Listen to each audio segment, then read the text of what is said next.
Dakizuen moduan, osasun krisi honek guztia hankaz gora jarri du.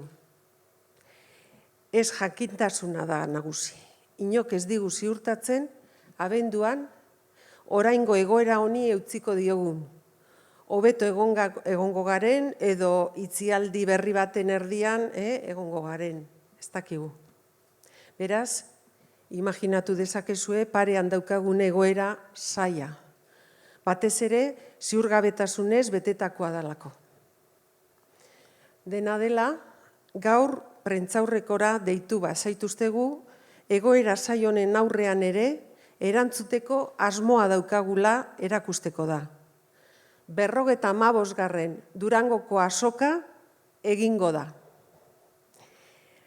Ziurgabetasunak bai, baina gogoa eta behar izana ere bai, baditugu dudarik gabe.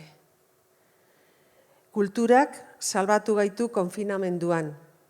Musikak, literaturak, ikusentzunezkoek, antzerkiak sarean, etxeko gailu elektronikoak bitarteko direla, bete dizkigute gure etxeko espazioak eta minutuak eta orduak.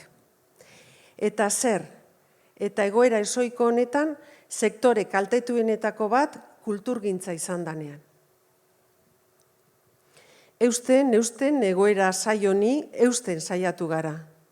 Orain arte, egunerokotasunaren oharkabean pasatu dira, baina ze beharrezko ditugun, konturatu gara eta baloratu ditugu aipatutako arlo guztia, kulturaren arlo guzti horrek.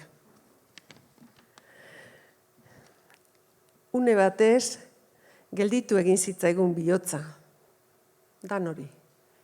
Une batez, gelditu, itzu, mutu, gor. Gehiago ez entzuteko, ez ikusteko, ez irakurtzeko ikara sartu zitzaigun. Ezin kantatzeko, antzesteko, idazteko, kezka korputz osoan zabaldu. Eta bat-batean, taupada bat. Tau, pa, da. Eta gero bigarrena, hirugarrena, laugarrena, tau, pa, da. Tau, pa, da. Tau, pa, da. Sentitu egin dugu, zer pentsatua eman digu, eta ekitera garamatza. Orain argiago dakigu ze maite dugun. Zek ematen digun plazerra, indarra eta izatea. Taupada bihotza, sorkuntza.